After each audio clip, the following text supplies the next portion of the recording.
UW360 is proudly supported by BECU, a not-for-profit member-owned credit union.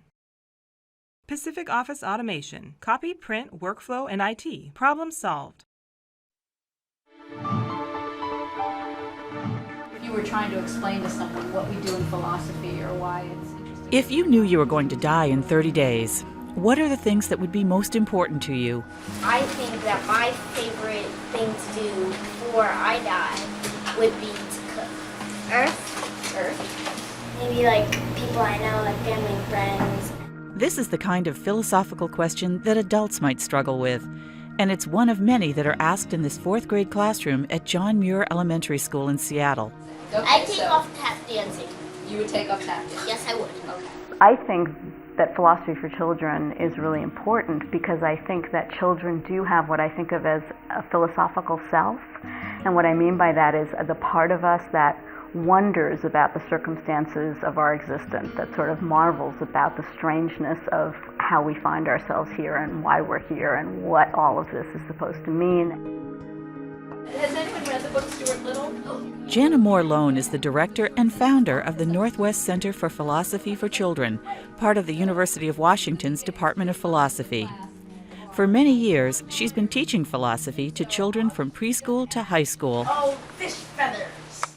Through the center, UW graduate and undergraduate students are learning those skills as well, then leading philosophy sessions in Seattle classrooms at no cost to the schools. What would philosophy for 4th graders look like? I had no really preconception about how that would play out in the classroom. So I was pleasantly surprised to have them come in and engage students in, thinking about life and questions about life. But really, I think that if you like for real were gonna die, I think you'd give up that and just take like what really, really means something. And the kids are like, raising their hands and they're barely containing themselves, and they want to, we've had kids, just almost everybody in the entire class participates and wants to participate and is excited.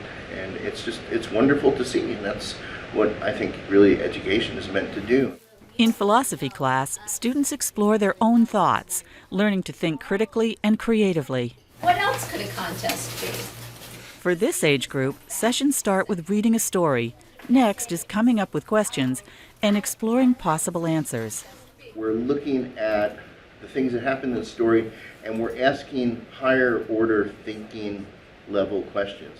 Kind of like the rabbit in the story who steals the stuff from Mr. McGregor, but his carrot patch. Could he control that? Was that wrong? Was it right? What if he was hungry? What if he was doing it to feed his family? Genuine learning takes place when you are not sort of passive recipients of knowledge, being given to you, but are personally engaged in whatever it is the topic is in the classroom, and a connection is made for you. Makes me just think. While philosophy helps students cultivate reasoning and analytical skills, it also fosters an appreciation for other people's viewpoints. And that may be the best lesson of all. The participants start to recognize that there are a whole range of perspectives from which the world can be viewed, and that those perspectives can be very different from your own, but they don't have to then be threatening. I don't think one another can be better than the other because it depends on your opinion. And I think particularly today, when we're living in a world in which people argue that their own perspectives are the only way of seeing the world, and in which much violence and oppression takes place because of that sort of rigid point of view, that exposing children early to the in my view, truth that there are multiple ways of seeing the world is really important and valuable.